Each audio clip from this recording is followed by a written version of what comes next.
자, 그러면 시간이 좀 지나서 바로 시작하겠습니다. 저는 슬라이드가 이렇게 많지는 않습니다.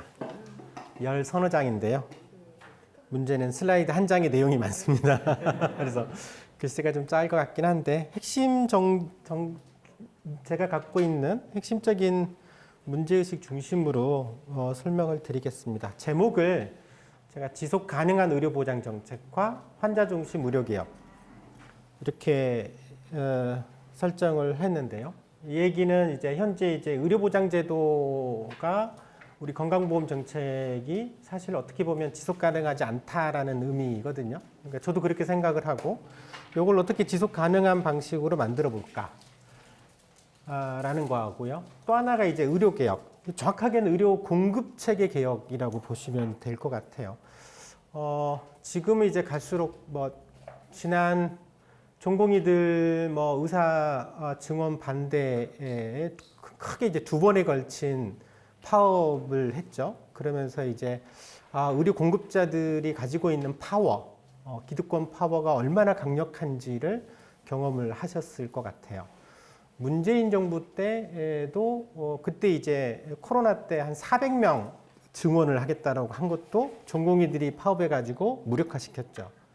그 다음에 이제 2,000명을 또 왜 2,000명이나 되는지는 잘 모르겠으나 2,000명 증원도 결국 무력화가 됐죠. 그만큼 의료 공급의 어떤 기득권이 너무 강력하다라고 저도 생각을 하고 이걸 어떻게 바꿀 것인가, 시민의 입장에서 바꿀 것인가, 그 부분에 대해서 이제 과거의 접근 방식하고는 좀 다르게 제가 갖고 있는 문제 의식을 주로 말씀을 좀 드리도록 하겠습니다.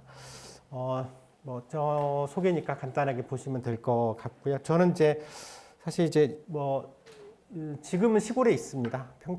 강원도 평창의 보건의료원, 그러니까 보건소가 조금 더 이제 병원 기능을 갖고 있는 거라고 보시면 됩니다. 그래서 보건의료원은 우리나라에 한 10몇 개밖에 없어요. 많지는 않은 일반적인 모델들은 아닌데 어찌됐든 이제 공공의료기관이 있고요.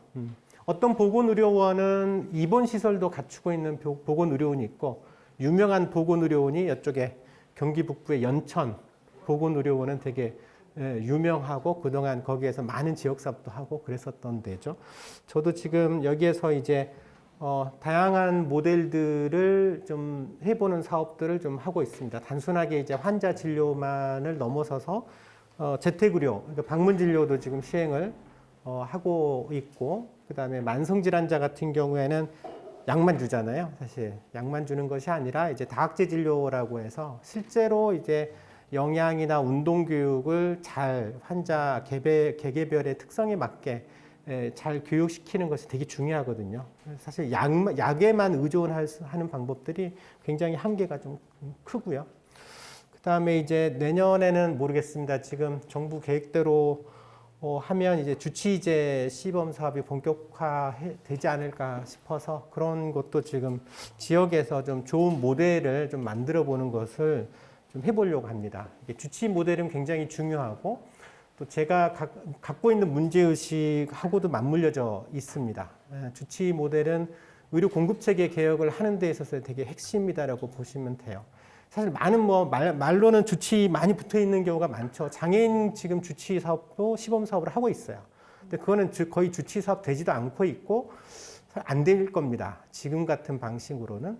안 되는 이유는 행위별 수가제 기반해서 그래요. 수가 자체 설계가 행위별로 하고 그러면 주치의 제도가 작동될 수가 없는 모델입니다. 그래서 그 방식을 좀 바꿔야 될 필요가 있죠. 그래야지 좀 제대로 된 주치의가 가능할 거라고 좀 보여지고요.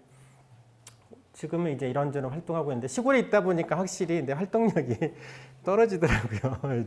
중앙 이슈에 좀 관심이 조금 멀어지고 그래서 요즘에는 약간 활동은 좀 떨어지고 있습니다. 하지만 주로 이제 제가 처음에 이제 주로 지금의 문제의식을 본격적으로 갖게 된 거는 이제 건강보험 하나로 시민회의. 그래서 주로 이제 건강보험 보장 개혁을 위해서. 근데 그 전에 전통적으로는 그런 주장을 했었잖아요. 진보 진영이 이제 무상의료, 공공의료 요 두 가지를 가지고 했었는데 사실 무상의료는 좀 슬로건에 가깝기 때문에 구체적인 정책이라기보다는 가야 될 방향을 보여주는 슬로건에 가까웠고, 그거를 좀 더 구체적인 실현 방법으로 이제 건강보험 하나로라고 하는 정책을 제시한 거고, 이거는 이제 앞에서 이제 오건호 선생님이 이제 사회복지 운동에 대해서 설명했었던 것처럼 좀 재정 정책을 같이, 그러니까 보험료를 더 낼 테니까 그걸로 건강보험 보장을 더 높여라라고 하는 주장이었던 거죠. 예.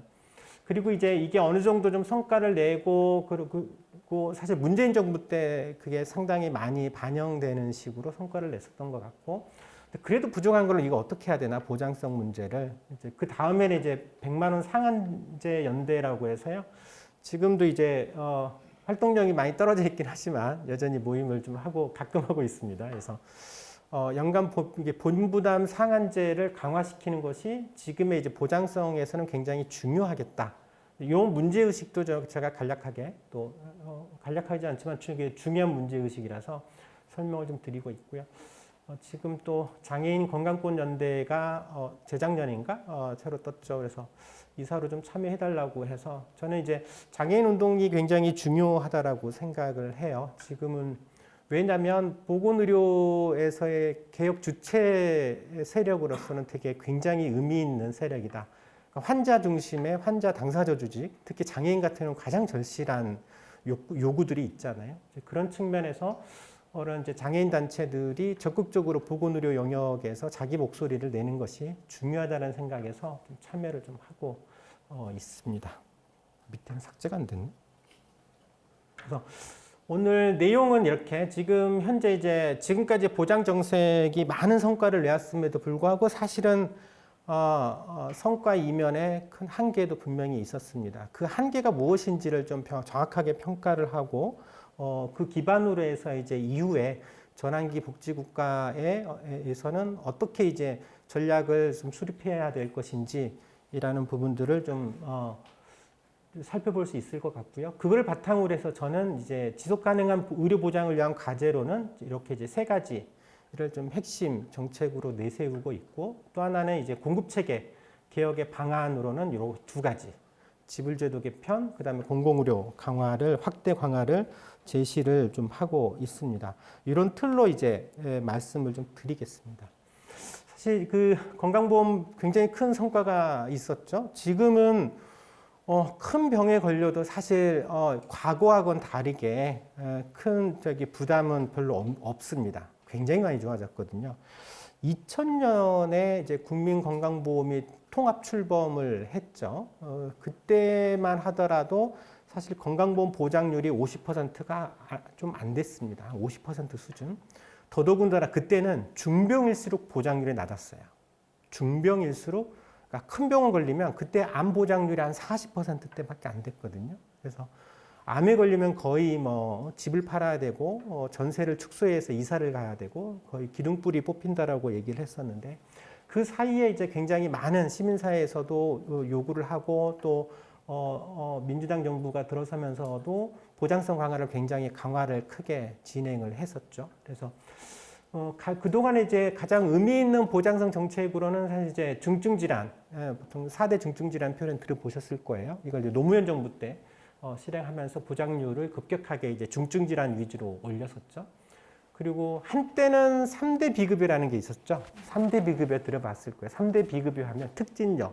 큰 병원 가면 무조건 특진료 다 부과했기 때문에 이게 만만치 않았거든요. 입원에도 그러고 수술에도 그러고. 그 다음에 상급 병실료. 지금은 좀 달라졌지만 예전에는 6인 병실이 기본 병실이었어요. 5인실만 들어가도 상급 병실료를 부과했습니다. 근데 지금은 2인실까지 건강보험 급여가 되고 있죠.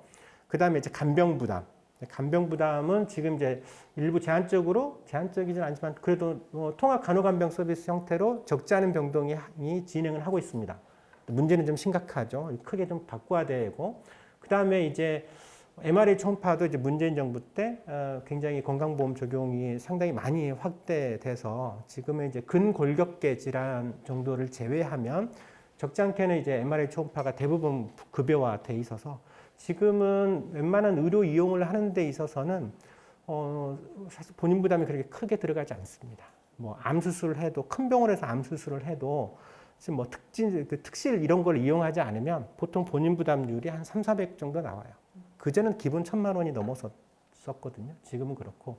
물론 일부 이제 면역적이 표적 치료제라든지 면역 항암제 이런 게 이제 조금 보험이 안 되는 게 이게 좀 있어서 그런 부담이 좀 있어서 좀 문제가 좀 되고 있고요. 그래서 과거와 다르게 굉장히 크게 좋아졌다. 중증 질환이 굉장히 좋아졌고 특히 이제 보면 의료기관별로 보면 되게 특징적인 게 있어요. 지금은 상급 종합병원일수록 보장률이 아주 높습니다. 큰 병원에서의 보장률이 가장 높아요. 이 까만 게 상급 종합병원이거든요. 상급 종합병원의 보장률은 지금 70%가 넘습니다. 그 다음 종합병원이고요. 그 다음 의원, 일반 중소병원은 보장률이 50%밖에 안 됩니다. 이게 이제 과거와 다르게 달라졌어요. 그런데 문제는 요거죠. 그런데도 이렇게 보장률이 좋아졌는데 지표로 보면 보장률이 정체되어 있어요. 항상 60% 초반대. 보장률이 거의 변동 없이 유지되고 있는 거예요. 다 60% 초반대. 좀 올랐다가 다시 떨어지고 올랐다가 떨어지고. 중증 질환이나 상급병원의 보장률은 굉장히 좋아지고 있는데 다른 한편에서는 계속 보장률이 떨어지는 영역이 있는 거예요. 보장률이 떨어지고 있는 영역. 그게 주로 의원급입니다. 주로 의원급은 동네 의원의 보장률은 굉장히 낮아졌어요. 이 얘기는 동네 의원에서 비급여를 굉장히 많이 하고 있다는 거고 상급 병원에서는 비급여 진료를 별로 안 하고 있다는 거예요. 이런 이제 특징들이 있다는 거를 좀 이해를 하실 필요가 있고 그래서 보장률이 건강보험에서의 보장 내용에서는 상당히 많은 변화가 있었다. 긍정적인 변화가 있었지만 전체적으로는 다른 한편으로는 보장률이 여전히 떨어지는 또 다른 측면들, 뭔가 이 문제를 가지고 있는 게 동시에 갖고 있다라는 거고요. 또 그동안 보장을 강화하면서 문제는 이제 의료비 자체가 우리 사회가 감당할 수 있는 수준을 이제 조금씩 넘어서고 있다라고 보여져요. 지금 이제 경상 의료비 자체가 불과 10년 전에 비해서 10년 만에 2배가 올랐어요. 이거는 굉장히 많이 오르는 거거든요. 10년 만에 2배 오르는 거는. 근데 이 10년 만에 2배 오르는 거에 주로 이렇게 동력이 있죠. 보장성 강화를 하면 의료비가 늘어납니다. 보장성 강화를 하면 당연히 그동안은 병원비 부담 때문에 이용을 못했던 사람들이 드디어 의료 이용을 하니까 늘어나는 효과가 있어요. 이건 아주 긍정적인 효과죠. 부정적으로 늘어나는 것도 있어요. 보장이 늘어나면 굳이 병원에 안 가도 될 걸 가지고 그냥 한 번 더 검사해보고 초음파가 보험 적용된다고? 그럼 나도 한번 혹시 뱃속에 뭐 있나 한번 검사 좀 해주세요 라고 하시는 분들이 많아요. 늘어나게 되어 있어요. 보장률이 늘어나면 늘어난다. 근데 이게 꼭 보장성의 효과만은 아닌 부분들이 사실은 굉장히 많습니다. 다른 측면에서의 재정을 추동시키고 있는 효과가 있다라는 거고요.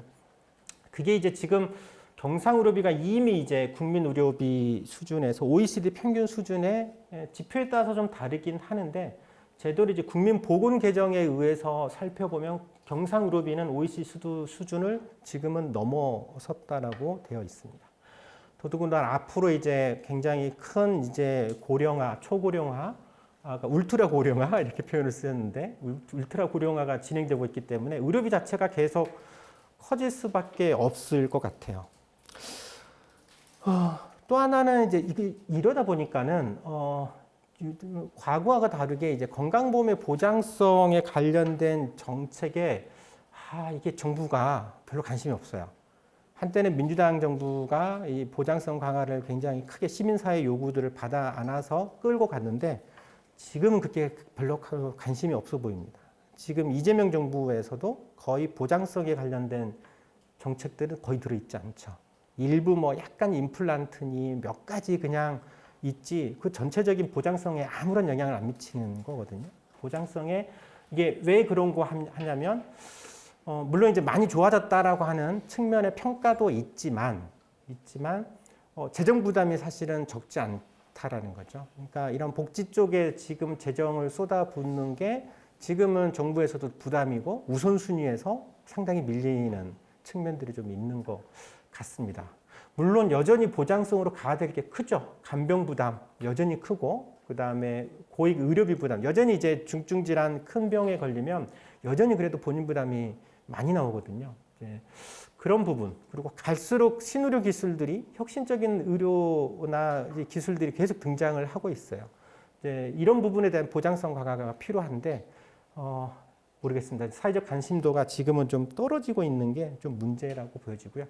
좀 더 왜 보장성을 그동안 많은 노력을 했음에도 불구하고 성과는 절반에 그쳤느냐라는 것을 좀 더 세부적으로 분석을 해볼 필요가 있는데요.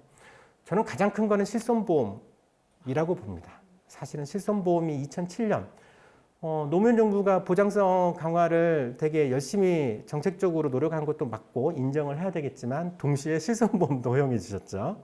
그 바람에 이제 실손보험이 급격하게 늘어나고 있습니다. 지금은 거의 14조? 그러니까 지금은 올해 기준으로 하면 15조가 넘을 수 있겠죠. 실손 지출액이 15조를 넘을 것 같고 전체 70% 정도의 국민이 가입하고 있습니다. 그러면 중요한 거는 이 실손보험이 그러면 어떤 역할을 하고 있냐. 애초에는 이제 건강보험의 보장률이 취약한 상태에서 민간의료보험에게도 좀 보완적인, 공적인 보완적인 역할을 부여한다라는 거였는데 그런 효과를 전면적으로 부정할 수는 없습니다. 그래도 실손보험 가지고 있을 때 큰 병에 걸리면 일부 본인 부담, 주로는 건강보험이 대부분 해주지만 그래도 몇 백씩 나오는 병원비 부담을 실손이 해결해 주거든요. 그런데 이제 문제는 지금 현재 실손이 이게 전부 그렇게 지출되는 거냐? 사실 아니라는 거예요. 실손보험의 대부분의 지출은 지금 여기 보시면 이때 2023년도에 14조 원의 실손 지급이 됐는데요. 이 중에 이제 비급여가 58%. 그러니까 지금 실손급여에 지출되는 거의 60%가 비급여로 지출되고요. 이 비급여가 8조가 넘는데 8조가 넘습니다. 문제는 그 8조 원 중에 이게 반 이상이 도수치료나 체충격파, 그러니까 근골격계 질환으로 동네 의원 가면 도수치료 받으라고 그러죠. 그 도수치료하고 내과나 이런 데 가면 영양제, 뭐 온갖 마늘 주사니 뭐니 하는 영양제, 비급여 주사제가 또 이게 반 이상을 차지하고 있어요. 이거는 그 전에 실손의료보험이 없을 때는 거의 동네 의원이나 의료기관에서 안 하던 거예요. 환자한테 이 돈 내고 이거 받으세요라고 하면 안 했거든요. 실손이 있으니까 하게 되는 거죠. 거기에서 굉장히 큰 지출이 발생되고 있습니다. 이제 이러다 보니까 이 실손이 어떤 문제가 생기냐면 그나마 우리나라 의료 체계가 민간 의료기관 중심으로 돼 있다 보니까 굉장히 과잉 진료에 의존하고 있는데 실손이 이제 그동안 이제 실손이 들어오면서 비급여 장벽을 낮춰준단 말이죠. 그래서 공급자들은 이 비급여 가격을 확 높입니다. 뭐 도수치료 이런 데 어떤 데는 뭐 기본이 요즘 한 10만 원 정도 받는 것 같고 좀 잘한다 이런 식으로 유명하다 이런 데는 심지어 30만 원까지도 받습니다. 1시간 치료받는데. 이렇게 가격을 올리는 거죠. 그래도 실손이 다 해주니까 이런 문제들이 생기는 거죠. 최근에는 사실 윤석열 정부에서 이제 이 실손의료보험에 대해서 사실 정책들이 다 나와 있습니다.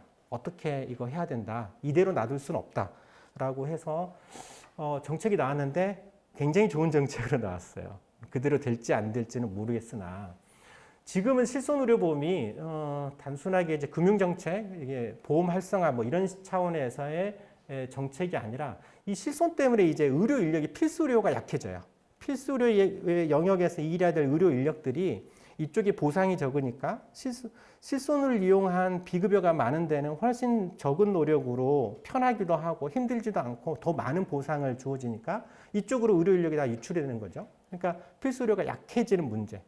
그러니까 지금은 실손 의료보험이 단순하게 의료비뿐만 아니라 의료 공급 체계까지도 흔들고 있는 이런 문제들을 좀 가지고 있습니다.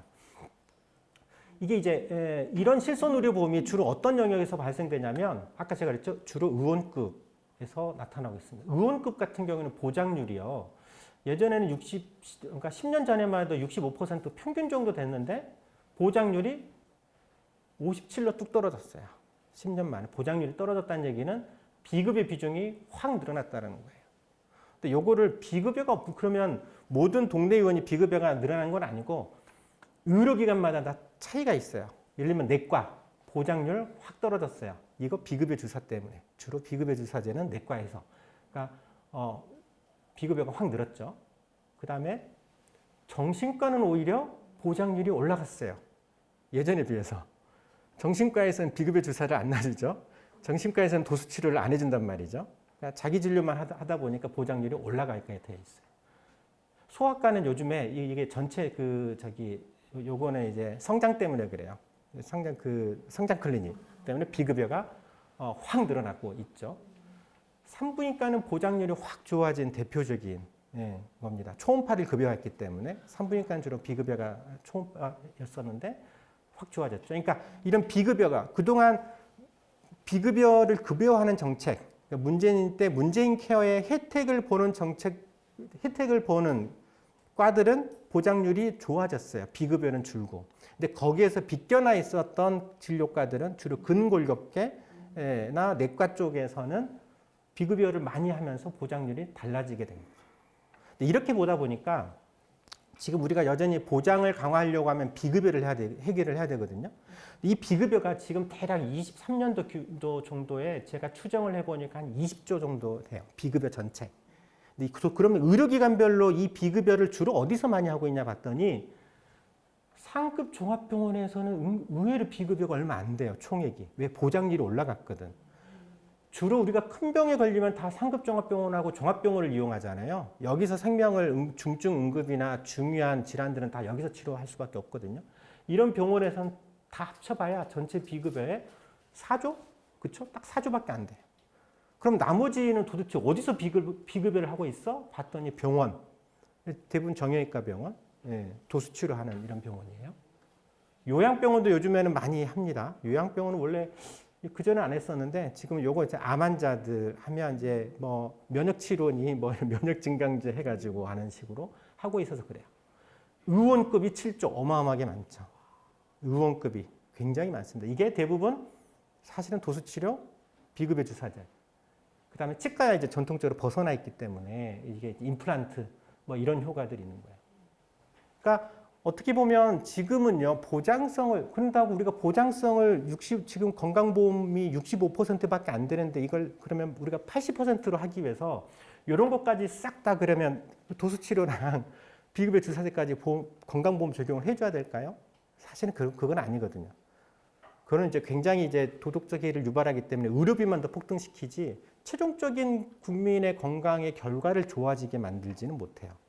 그래서 사실 이거는 비급여는 오히려 어떻게 보면 급여화 대상의 일부 있지만 대부분의 비급여는 못하게 해야 될 정책이에요. 이제 이걸 그대로 놔두는 게 문제인 거고 지난 문재인 정부 때 이제 이 부분을 해결을 하려고 윤석열 정부에서 해결을 하려고 해서 정책으로 내놓은 게 있습니다.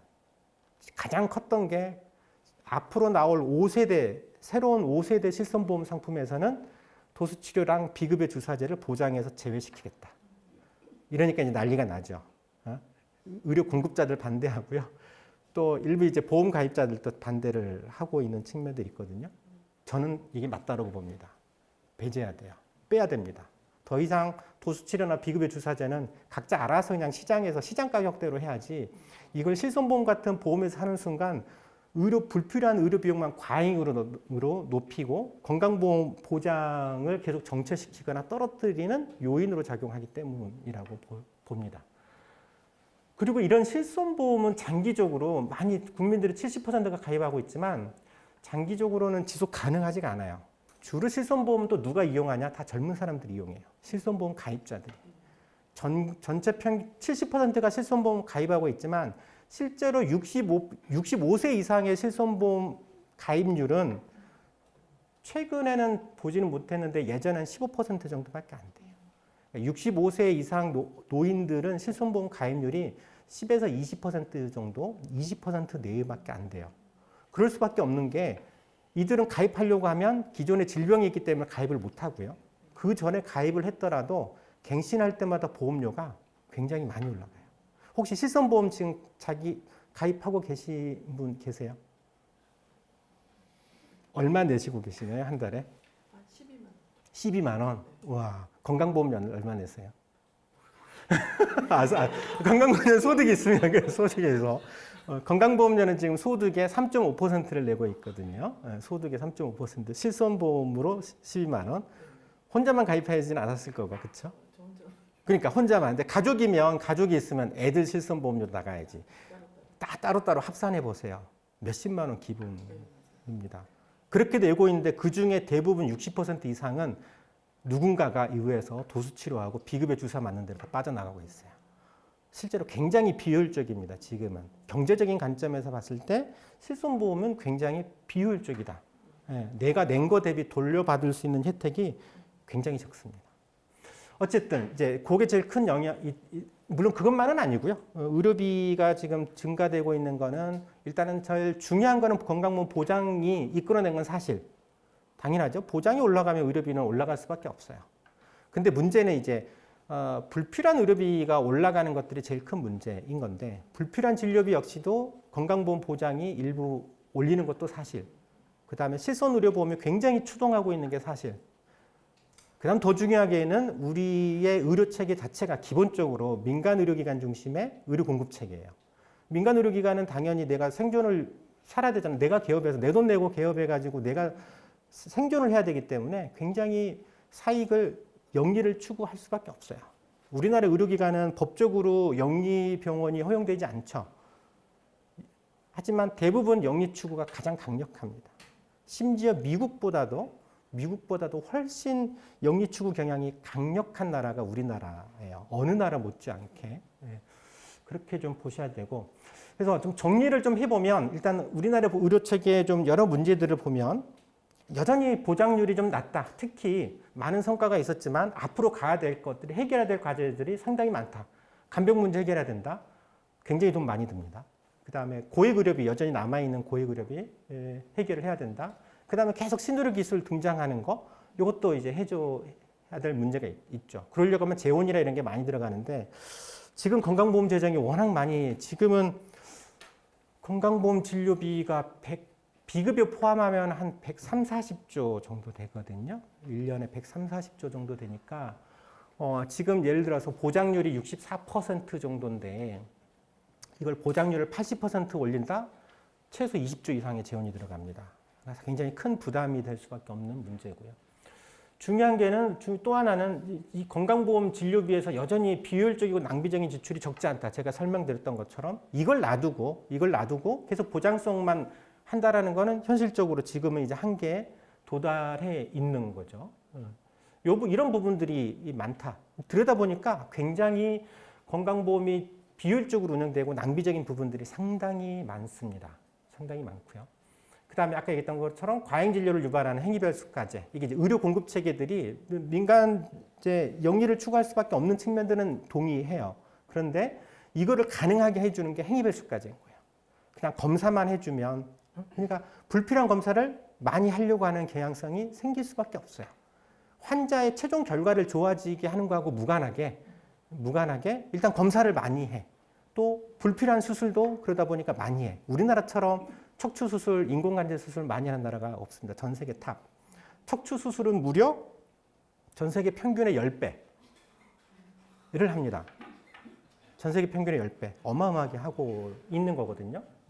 그러니까 이제 최대한 그냥 약 주고 그냥 지켜보고 운동시켜라 해봐야 돈 들어올 거 없잖아요. 근데 인공관절 수술하게 되면 한쪽에 500만 원씩 수익이 생긴단 말이죠. 그러니까 많이 권고하는 수밖에 없는 측면들이 있죠. 요거는 그리고 이제 민간의료기관 중심의 공급 체계. 근데 이러다 보니까 저는 지금의 이제 의료 체계에 그 전에는 예를 들어서 이게 무상의료냐 아니냐, 혹은 공공병원 공공의료를 확대할 거냐 말 거냐 이런 전선으로 사실 우리 의료 체계의 문제점을 많이 봤는데 저는 지금은 이제 의료 체계가 가지고 있는 문제점을 다르게 봅니다. 저는 이제 환자 입장에서 저는 환자와 공급자를 좀 대비시키면서 그래야지 문제 해결책이 나올 것 같아요. 저는 어떻게 보냐면 지금의 우리나라의 의료 공급 체계는 환자 중심이 아닙니다. 공급자 중심. 모든 게 공급자. 이렇게 보니까 지금의 우리나라 체계가 이렇게 비효율적으로 되어 있는 것도 전부 이게 공급자 중심의 의료 공급체가 되어 있기 때문에 그래요. 그러니까 그걸 어떤 맥락으로 볼 수 있냐면, 그러니까 실제로 환자의 우리 사회에서 건강 수요가 있을 거잖아요. 건강 수요와 실제로 의료의 공급이 일치하지 않아요. 불일치해요. 어떤 경우에는 환자에게 필요한 영역이 있는데도 실제 의료는 공급 안 해줘요. 이걸 이제 미충족 의료 서비스라고 얘기하죠. 그러니까 대표적으로 제대로 된 상담이라든지 교육 이런 건 거의 안 해준단 말이죠. 그럴 시간이 없어. 일단 검사 많이 하고 약만 주고 또 보내야 되니까. 그 다음에 예방의료 서비스 안 해준단 말이죠. 만성질환자들 기본적으로 영양교육 해야 되고 운동교육 해줘야 되는데 그런 서비스는 안 해줘. 돈이 안 되니까. 이제 그런 이제 미충족 의료 서비스가 있는 거고.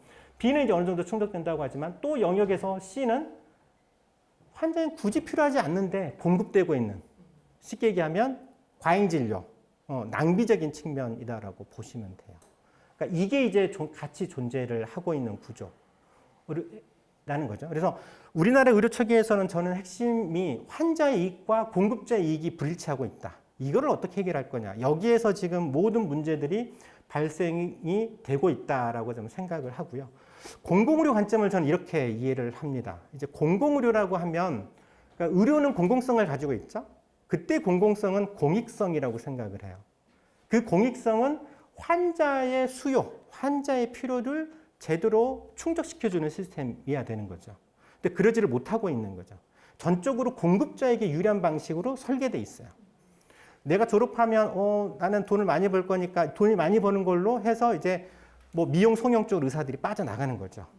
환자의 수요보다는 내가 공급자 이에 따라서 더 많은 수익이 보장되는 대로 의사 인력이 그쪽 영역으로 빠져나가요. 그러면서 또 의사는 공급 유발 수요가 가능하거든요. 그러니까 공급자 우위 시장이에요. 공급자가 그냥 이렇게 하면 뭐 수술을 해야 된다, 어떤 약을 먹어야 된다, 뭐 이런 식으로 제안을 하면 환자는 따라올 수밖에 없거든요. 그러니까 이제 그런 이제 공급 유발 수요들을 어디서든지 만들어낼 수가 있죠. 제가 잘 구워 삶으면 굳이 안 해도 되는 수술도 하게끔 만들 수 있다라는 거죠. 의사들은 얼마든지.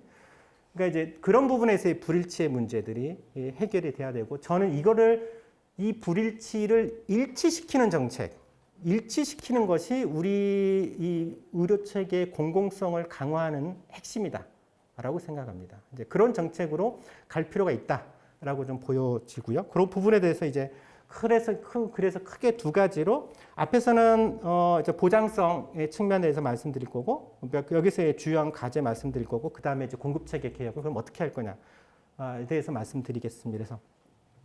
그래서 지금까지는 저는 이제 전환기 키워드를 지금까지 건강보험 보장성 정책은 주로 양을 확대시키는 보장 내용을 단순하게 확장시키는 방식으로 보장성 강화가 이루어졌다라고 봅니다. 좀 내실 있는 보장보다는 내실 있는 방식으로 보장을 강화하기보다는 양적인 방식. 그래서 이거를 내실 있게 어떻게 하면 질적 강화 방식으로 전환시킬 수 있을 거냐가 하나 핵심이고, 또 하나는 보장성 강화에 그동안은 사실 너무 공급자 입김이 많이 들어가요. 사실은 정책이 나오면 다 공급자에 의해서 다 바뀝니다. 어떤 정책이든 공급자에게 유리한 방식으로 바뀌어요. 정책들이. 그게 대표적으로 통합간호간병제도입니다. 통합간호간병제도는 전형적으로 공급자에 유리한 정책이에요. 이거 설명드릴 거고. 그리고 지금까지 보장 정책은 주로 이제 큰 병원비든 큰 부담이든 작은 부담이든 다 높이는 정책으로 갔다. 그러다 보니까 많은 재원이 들어가죠.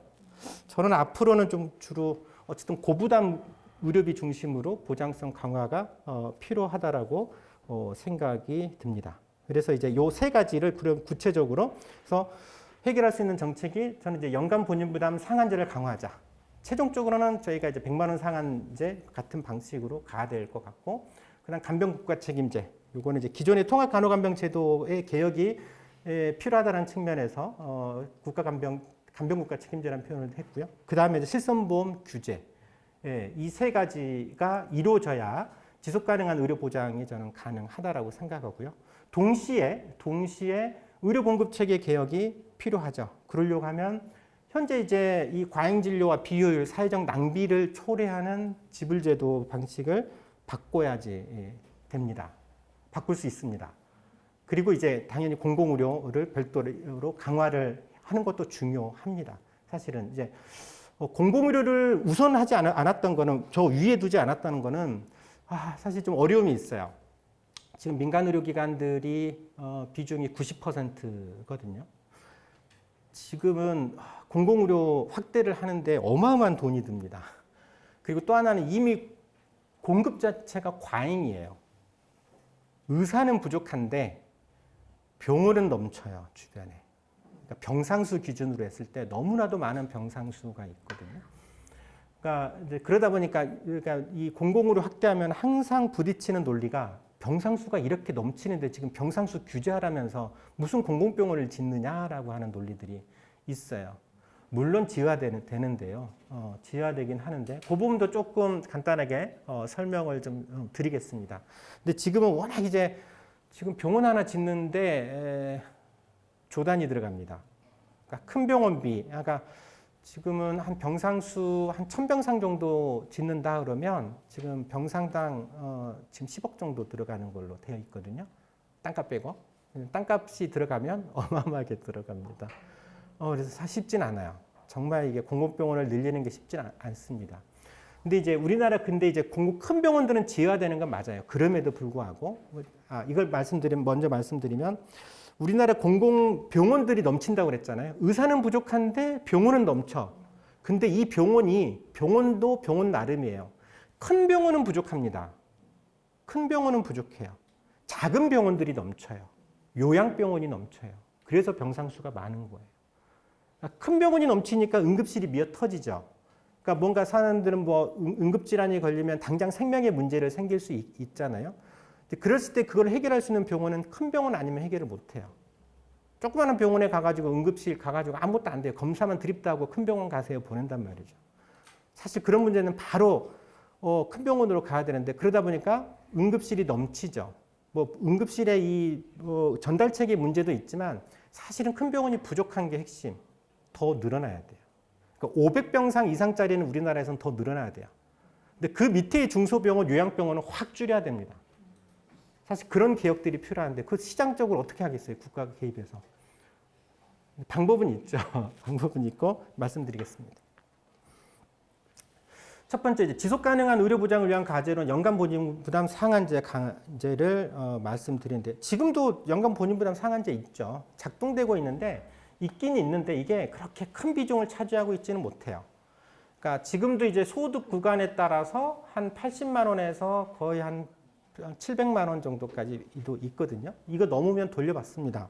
그래서 꽤 이게 아마 2023년도 정도에서 한 2조 4천억 정도 저희가 환급액이 이 정도 돼요. 정체돼 있긴 한데 이게 이제 전체 건강보험 지출의 3%가 조금 안 됩니다. 그러니까 연간 본인부담 상한제가 없다라고 하면 지금의 건강보험 보장률이 한 64%라고 하면 사실은 61% 정도밖에 안 되는 거죠. 그나마 본인부담 상한제가 있어서 61%에서 64% 정도로 올라갔다고 보시면 됩니다. 이걸 강화하면 기준을 더 낮춰서 강하면 강할수록 보장률은 더 올라갈 겁니다. 근데 이제 본인부담 상한제는 여기서 보시면 아시겠지만 뭐 소득 구간에 따라서는 예를 들면 780만 원 이상 본인부담이 나오면 국가가 다 해주는 거예요. 그 이상에 대해서는 공단이. 이 기준을 더 낮추면 낮출수록 더 많은 혜택을 볼 수 있겠죠. 근데 이 연간보증부담 상한제의 특징은 큰 병원비부터 우선 적용된다라는 거예요. 작은 병원비로는 내가 그냥 환자가 다 내고 현재대로 가고 큰 병원비에 대해서는 훨씬 보장률을 높이는 거죠. 그 이상에 대해서는 보장을 해주는 방식으로 가는 것이 맞다. 이 정책의 장점은 모든 병원비를 다 큰 병원비든 적은 거든 똑같이 보장률을 올리게 되면 재원이 훨씬 많이 들어가죠. 근데 큰 병원비 위주로만 한다라고 하면 사실 더 보장성을 확대하는 데 있어서는 더 적은 병원비가 들어갑니다. 그러니까 더 적은 재원으로 목표하는 효과를 극대화시킬 수 있는 효과가 있는 정책이다라고 보시면 되겠습니다. 그래서 예를 들면 그렇다라는 거죠. 중증 의료비, 큰 고액 의료비 부담을 해결하는데 보장률을 90% 올려서도 해결할 수 있고 80%만 돼도 해결할 수 있고 심지어 70%만 돼도 해결할 수 있다는 거예요. 그러면 현실적으로는 70%만 돼도 해결할 수 있는 정책으로 가는 것이 맞지 않겠냐는 생각이 좀 들어요. 지금 같은 이제 재원의 문제들이 사실은 쉽지 않은 상황이란 조건에서 말씀드립니다. 근데 이제 그러려고 하면 기존에 어떤 문제가 있길래 이걸로는 그러면 안 되냐? 이걸로 안 돼요. 일단은 이 기준 자체가 너무 세분화돼 있고 복잡하게 퍼져 있어요. 기준이 너무 셉니다. 기준을 대폭 낮춰야 됩니다. 저는 적어도 한 3개 구간 정도로는 낮출 필요가 있겠다. 지금 7개 구간인데 이거를 이제 뭐 최종적인 목표는 한 100만 원으로 낮출 수 있지만 단계별로 하게 되면 한 3개 구간 정도, 예를 들면 50만 원, 150만 원, 300만 원 정도 해가지고 낮출 수 있겠죠. 그리고 또 하나는 상한을 좀 낮추고, 지금은 현재 뭐가 문제냐면 지금은 선별급여가 상당히 많습니다. 대부분 급여화되면 선별급여로 되거든요. 선별급여라고 하는 거는 본인 부담률이 되게 센 거예요.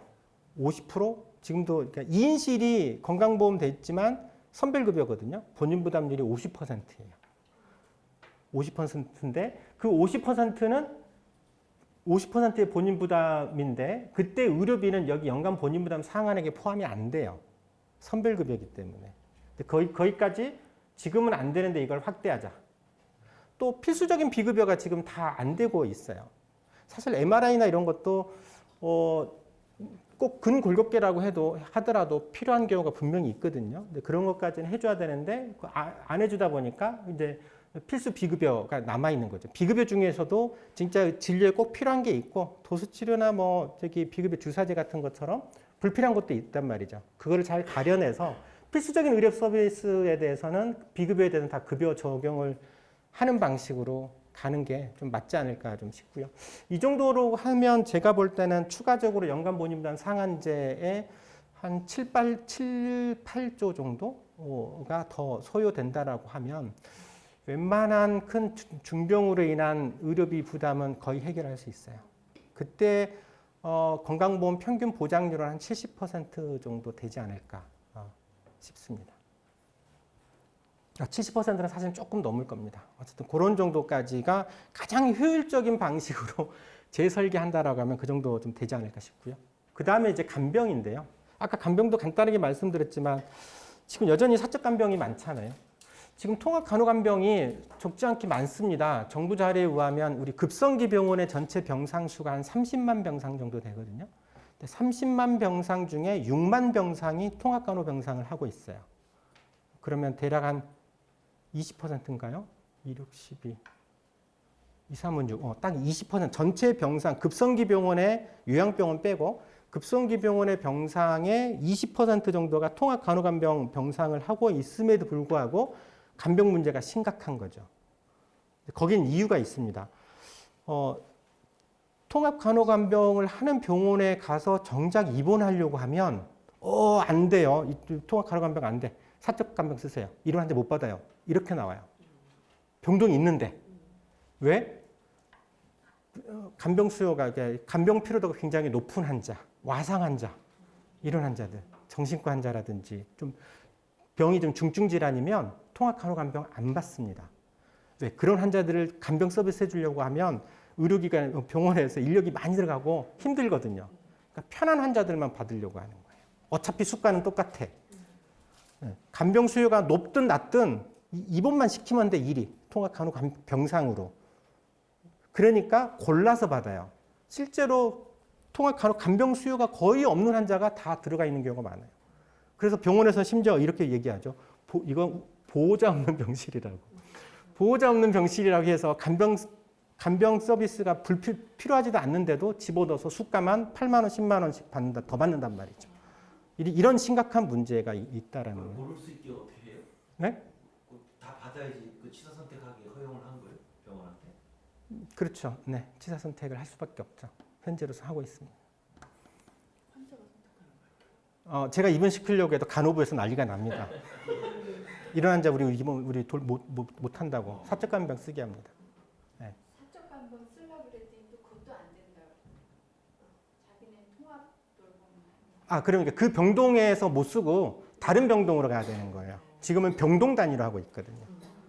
그러니까 이 문제가 왜냐하면 전형적으로 설계 자체가 공급자 중심의 설계로 돼 있다라는 거예요. 환자 입장에 설계된 게 아니에요. 그러니까 환자 입장에 설계를 하면 기본적으로 어떻게 돼야 되냐면 간병 필요도가 없어. 그럼 간병료를 부과하면 안 되죠. 그렇죠?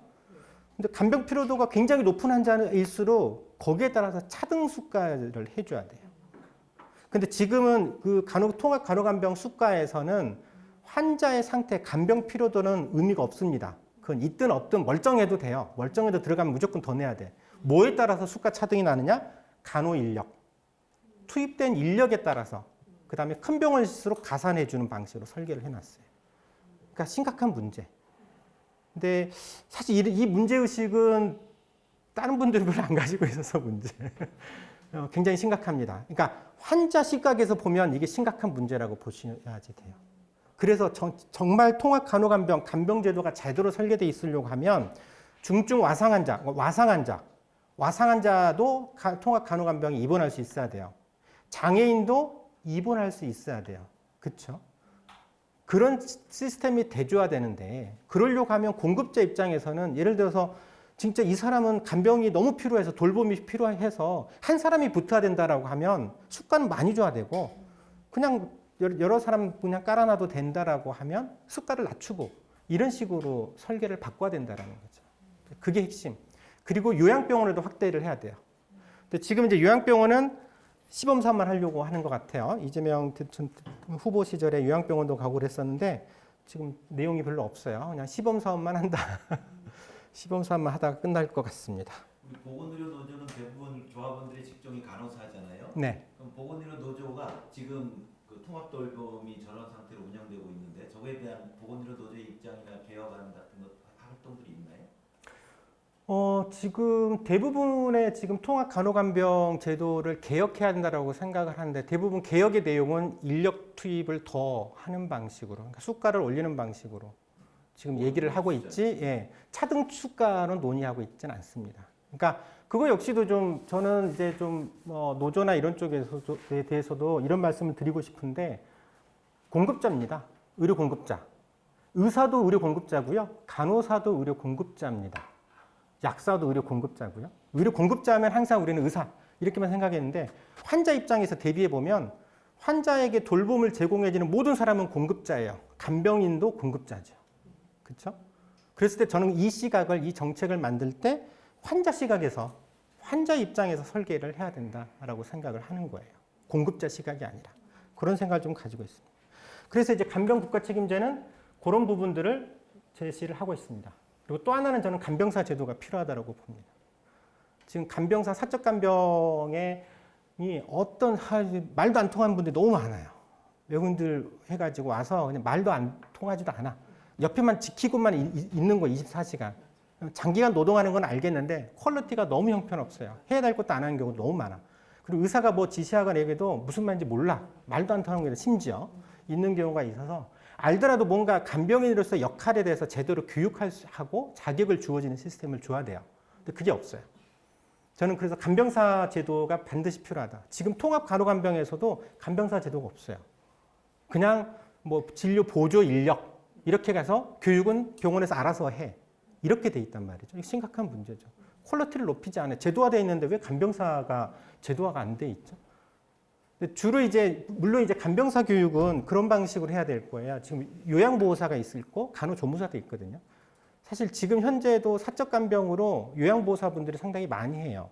요양병원에서 요양시설에서 있는 것보다 그냥 사적 간병하는 것이 요양병원에서 하는 게 소득이 좀 더 많습니다. 힘들어도 24시간씩 쭉 하고 하는 게 내가 받을 수 있는 절대적으로는 더 받을 수 있기 때문에 많이 하거든요. 근데 그런 분들은 당연 자격을 줘야 되는 거고 간병사에 대해서. 그러니까 요양보호사라든지 간호조무사에 대해서는 별도 자격을 취득할 필요 없지만 다른 부분 내가 간병을 해야 된다라고 하면 자격을 좀 취득하고 적어도 석 달 정도라 소정의 교육을 좀 받고 하는 것이 좀 필요하다고 생각을 합니다. 실손보험. 실손보험 다 아시겠지만 사실 실손보험은 굉장히 악순환 구조를 가지고 있습니다. 이게 이제 계속 보험료 올라가고 그러니까 시작은 환자공부터 도덕적 해이가 시작하고요. 원래는 상품부터 시작하고 가행진료하고 비급여 생창하고 손해를 올라가니까 보험료 폭탄이 일어나는 구조를 가지고 있습니다. 근데 이런 구조에서 실손보험료가 왜 발생이 되느냐 가장 큰 거는 사실은 실손보험의 보장률이 너무 높아서 그래요. 무상의료 때문에 그렇습니다. 지금 전체 국민의 70%가 국민건강보험 하나로 무상의료하는 게 아니라 실손보험 추가로 무상의료를 하고 있어요. 사실 이게 더 심각한 문제. 입니다. 그래서 사실 이제 무상의료라는 표현을 저는 웬만해서는 안 씁니다. 이게 원래 이게 슬로건적인 지위를 너무 현실 구체적인 정책 해버리니까 무조건 공짜 의료라는 개념으로 접근돼서 그러면 도덕적이 발생될 텐데 어떻게 할 거냐 이런 문제들이 항상 부딪히거든요. 근데 이게 어떤 걸 이걸 보면 실손보험료 보험료가요. 이건 이제 예전 기준으로 이제 그 40세 기준으로 40세 남성을 기준한 보험료인데요. 지금은 현재 4세대 실손보험이라고 얘기하거든요. 1세대, 2세대, 3세대, 4세대 간의 실손보험료가 굉장히 큰 차이가 나요. 1세대는 4만 원, 2세대는 2만 4천 원, 3세대는 13,000원, 4세대는 12,000원. 3배가 넘어요. 1세대와 4세대의 보험료 차이가. 지금도 그렇습니다. 거의 모든 연령에서 이렇게 차이가 많이 나요. 왜냐하면 1세대는 본인 부담이 없어요. 무료. 0%. 최소한 외래는 5,000원 이상, 뭐 8,000원 이상이면 다 얼마가 나오든지, 물론 한계는 있죠. 2부는 한계도 없어요. 다 해주는 거죠. 2세대는 비급여나 이런 거에 본인 부담에 10% 본인 부담. 그 다음에 3세대는 20%, 4세대는 30%. 본인 부담이 이렇게 있는 것에 따라서 보험료 차이가 이렇게 많이 나요. 보험료 차이가 많이 나는 거는 그만큼 지급액의 액도 이렇게 차이가 난다라는 것을 의미를 하는 거예요. 예를 들면 도수치료가 시간당 20만 원 저기 해준대. 시원하고 좋은데 1세대 보험 가입하시면 외래하면 한 5천 원만 되면 매번 받을 수 있어요. 2세대는 20만 원짜리면 10% 본인 부담 2만 원만 되면 매번 받을 수 있거든요. 3세대면 이제 20%니까 4만 원을 내야 되고요. 4세대면 20만 원짜리라고 하면 2, 3은 6만 원을 내야 돼요. 6만 원이면 그냥 뭐 타이 마사지, 뭐 태국 마사지, 별 차이가 없는데 이렇게 되는 거예요. 그러니까 의료 이용 차이가 확 나는 거예요. 본인 부담 차이가. 사실 그래서 본인 부담이라고 하는 게 일정 부분 불가피하게 필요합니다. 불필요한 의료 비용을 통제하는 효과가 있어요. 물론 장단점은 다 있지만 어쨌든 그런 구조에서 발생되다 보니까 이제 실손보험이 완전히 의료 체계 전체를 건강보험도 흔들어 버리고 의료 공급 체계까지 지금 흔들고 있는 상황인 겁니다. 그래서 이 상태에서 가장 큰 저는 실손보험 개혁의 핵심은 첫 번째로는 새로운 실손보험에서는 배제해라. 도덕적 해이가 큰 보험 상품에 대해서는 도수치료라든지 비급여 주사제에 대해서는 이건 아예 보험에서 빼버려라. 보장해주지 말아라. 이거는 미용 성형이다. 이렇게 이용하는 게 맞다라고 보고요. 그 다음에 두 번째 개혁은 지금 1세대, 2세대 실손보험 가입자가 여전히 전체 실손 가입자의 절반 가까이 돼요. 1, 2세대. 이분들은 새로운 상품이 나와도 기존 약관대로 가는 거예요. 이걸 바꿔줘야 돼요. 그래서 이분들은 가급적 3, 4세대나 최신 상품으로 전환할 수 있도록 해줘야 됩니다. 근데 그거는 이제 그냥 자발적인 전환은 안 돼요. 보험사들이 또 횡포 부리기 때문에 의료 이용을 기존에 많이 한 사람들은 보험 가입을 거부한다든지 인수를 안 해버리거든요. 그러면 낙동강 오리알 되는 거잖아요. 그래서 이제 별도의 전환법이 필요해요. 지원해줘야 되는 게 있고 세 번째로는 보험사 손해율을 왜 통제를 하냐? 이거는 다른 분 동의 안 할 수도 있지만 보험사의 실손보험 손해율이 지금 120% 정도 되거든요. 사실은 실손보험에 관한 보험사가 손해보는 게 맞아요. 그래서 어떤 보험 설계사들이 TV에서도 많이 나오는데 보험 리모델링을 할 때 절대로 해약하지 많은 보험, 해서는 안 되는 보험으로 실손보험, 특히 9세대 실손보험을 가입하고 있으면 해약하지 말라라고 그래요. 왜? 평균적으로는 내가 낸 것보다 혜택이 훨씬 많이 받아요. 그 얘기는 보험사가 손해본다는 얘기예요. 그러니까 보험사들이 보험 상품에 대해 팔아서 엄청난 이익을 가져가는 건 맞는데 유일하게 팔아서 손해보고 있는 상품이 실손보험 상품인 거예요. 실제로는. 전 그래서 손해율을 전 100%로 낮출 수 있도록 해줘야 되는데 그 전에 이제 문재인 정부부터 시작을 해서 이 보험사의 보험료율도 실손보험률도 못 올리게 일정 이상 못 올리게 제한을 두고 있어요. 전 풀한다고 봐요. 실제로는. 그게 시장 원리에 맞는 거죠. 근데 그렇게 되면 어떤 문제가 생기냐면 내가 합리적인 소비자로 나는 도수치료나 비급여 주사제 뭐 별로 효과도 없고 그냥 별로 주변에도 없고 그러면 굳이 1세대, 2세대 유지할 필요는 없거든요. 나는 도수치료나 이용도 안 하는데 보험료만 많이 내. 내가 낸 보험료는 다른 사람이 다 강남 아줌마들이 다 이용하고 있단 말이에요. 차라리 합리적인 소비자라면 차라리 최신 실손보험으로 갈아타는 게 유리해요. 보험료가 3분의 1로 줍니다. 어차피 도수치료 비급여주도 안 할 텐데. 그리고 전체 의료비의 30% 이상, 30%만 본인 부담 내면 되고요. 입원했을 때는 500 이상이면 다 어쨌든 실손이 또 해줘요. 500 이상이면. 그렇기 때문에 실제로 의료비 부담을 해결한다는 측면에서는 최신 실손보험으로 갈아타는 게 무조건 맞아요. 합리적인 소비자 입장에서는. 근데 그러려고 하면 그런 선택을 하게끔 해주려고 하더라도 그러면 손해율을 100%로 맞추는 게 맞다는 말이죠. 그래서 합리적인 소비자가 밑에서 빠져나가면 이제 그동안 과잉진을 했던 사람들만 남아있겠죠. 이런 사람들은 보험료가 엄청나게 올라갈 수밖에 없어요. 다 그러면 어쩔 수 없이 전환할 수밖에 없겠죠. 뭐 동의를 안 하실 분도 많다라고 생각을 하고요. 거의 제가 유일하게 주장을 하고 있는 거라고 보시면 됩니다. 그리고 4시까지죠. 슬라이드가 다행히 많지는 않아서 충분할 것 같습니다. 자, 그 다음에 이제 그래서 의료 보장 제도에서는 이렇게 이제 주로 중증 위주로 본인 부담 상한제를 강화하는 방식으로 하자. 특히 큰 부담인 간병 문제를 해결을 해야 된다. 그리고 전체 실손의료보험이 의료체계 비효율을 조장하고 있기 때문에 실손보험에 대한 개혁이 필요하다. 이게 이제 전체 의료보장제도라고 하면 또 하나는 이제 여전히 남는 공급체계 문제가 심각한 우리가 엄청나게 그 국민들이 환자들이 희생하면서 경험했었던 그 공급체계의 문제들이 있어요. 이거를 어떻게 바꿀 거냐. 단순하게 공공의료를 확대한다고 이 문제가 해결될 거냐. 아까 그랬죠. 지금 병원 못 짓습니다. 조금은 지을 수 있어요. 예를 들어서 공공의료 확대한다고 해서 아산병원을 우리 공공병원으로 전환시킨다고 해보세요. 돈이 얼마 들어갈까요? 아산병원이 2,700병상입니다. 부지가 어마어마하게 넓습니다. 그거를 공공병원화 시키면 수용해야 되거든요. 수용한다는 거는 그냥 공짜로 뺏는 게 아니잖아요. 돈 주고 사는 거예요. 시가대로. 제가 볼 때는 5조 이상은 들어갈 것 같아요. 5조 이상 들어가야지 아산병원은 수용할 겁니다. 실제로는. 그러니까 그런 정도라는 거죠. 그래서 공공병원의 확대는 분명히 필요합니다만 공공병원의 확대로 의료체계를 완전히 전면적인 공공화를 시켜서 의료 공급체계 개혁은 현실적으로 불가능하다. 그럴 때 어떤 개혁이 필요할 거냐? 게임의 룰을 바꾸자. 게임의 룰을 바꾸면 됩니다. 그러니까 지금은 의료 공급체계에서 일단 민간이니까 결국에는 난 생존을 해야 돼요. 그러니까 과잉진료를 열심히 안 할 수가 없어요. 과잉진료를 해야지 생존해요. 지금 좋은 시스템에서 의료 생협들이 그래도 곳곳에 가끔 있죠.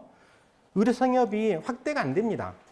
의료 생협은 제대로 양질의 서비스를 제대로 된 진료를 하거든요. 우리나라에서는 교과서적인 진료를 하면 병원이 망합니다. 운영할 수가 없어요. 그래서 의료 생협이 유지하는 이유는 조합원들의 추가 부담금, 그렇죠? 추가 부담금, 의료 이용을 안 해도 내는 추가 부담금과 거기에 의료진들의 희생들이 저임금의 희생들이 결합해서 유지되고 있는 거예요. 실제로는. 그래서 지금 방식으로는 불가능하고요. 그래서 이거를 바꾸려고 하면 행위별 수가제를 그래서 이제 행위별 수가제를 적절히 이용할 수밖에 없는 거예요. 웬만하면 검사도 많이 하고 뭐 고혈압 당뇨 있으면 그냥 심지어 뭐 그 2-3달마다 피 검사를 하는 의료기관도 꽤 있거든요. 2-3달마다 해야 된다라고 해요. 그러면서 약 조금씩 계속 바꾸고 이런 식으로. 병원도 자주 오게 해요. 매달 오게 해요. 어떤 데는 뭐 대학병원은 환자가 넘치니까 6개월씩 주는 거고 넘치니까 6개월씩 주는 거고 동네의원은 자주 오게 해야 되니까 한 달씩밖에 약을 안 주는 거예요. 행위량을 늘려야 나한테 수익이 늘어나는 구조를 가지고 있는 거죠.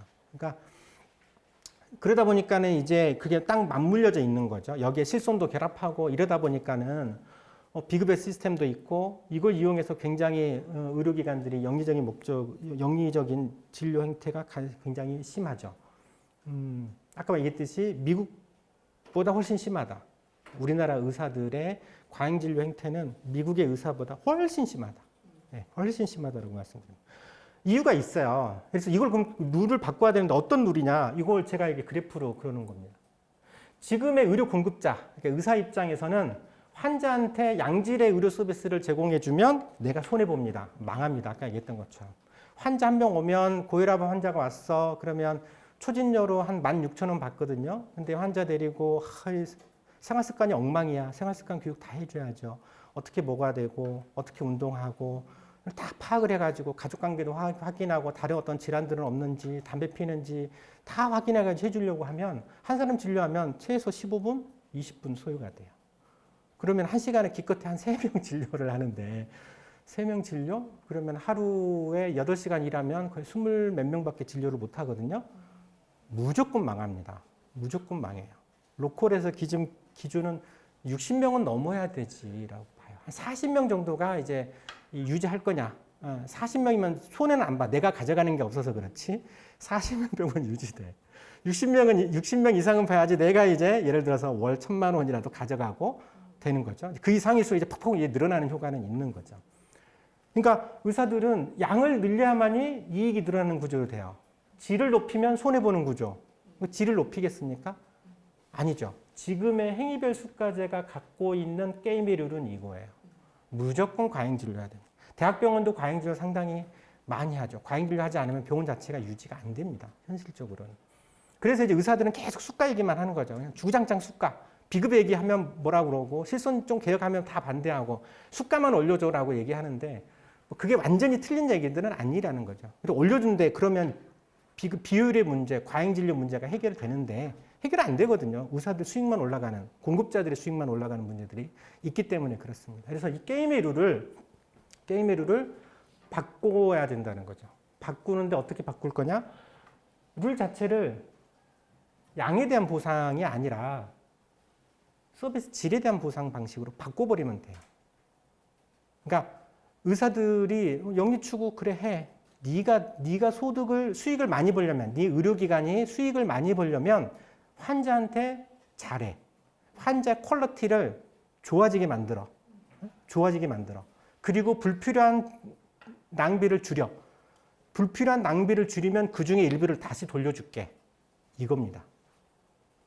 그렇게 하게 되면 실제로 이제 사실 의사들에게 아직까지도 사실 환자한테 잘해라 이런 거의 근거가 선의예요.